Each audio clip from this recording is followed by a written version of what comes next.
Ito raw ho, mga anti-trafficking desks bubuksan ng DFA kontra sa banta ng online illegal recruitment.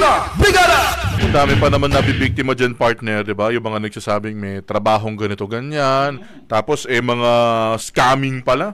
Alamin nga ho natin, itong desks na yan ng DFA. Brigada Maricar Sargan, i-brigada mo. Brigada! Live report! Magbubukas ng municipal at barangay anti-trafficking desk ang Department of Foreign Affairs at ang Interagency Council Against Trafficking o IACAT sa mga lokal na pamahalaan para maging sumbungan ng mga mabibiktima ng illegal recruitment. Sa Bagong Pilipinas program, sinabi ni DFA Assistant Secretary Robert Ferrer na layunin nitong mas mapalapit sa komunidad ang pagresponde ng pamahalaan sa mga mabibiktima ng peke at illegal na trabaho sa ibang bansa. Magsisilbi rin anya itong standard procedure sa mga lokal na pamahalaan para mahigpit na inspeksyonin ang kanilang mga nasasakupan na maaaring may nag-ooperate o nag-aalok na ng illegal na trabaho. Nakakabahala anya dahil ilang Pilipino pa mismo ang sangkot at nambibiktima ng kanilang kapwa para lang makapanghutot ng pera.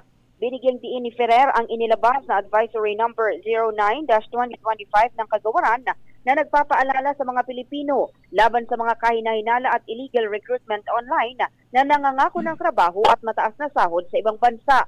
Ipinaalala rin ng opisyal sa mga Pilipinong pinaplanong magtrabaho abroad na makipag-ugnayan sa Department of Migrant Workers sa mga embahada para malaman ang mga lehitimong impormasyon na kaugnay ng aplikasyon sa trabaho sa ibang bansa. Brigada Gab and Brigada Ab.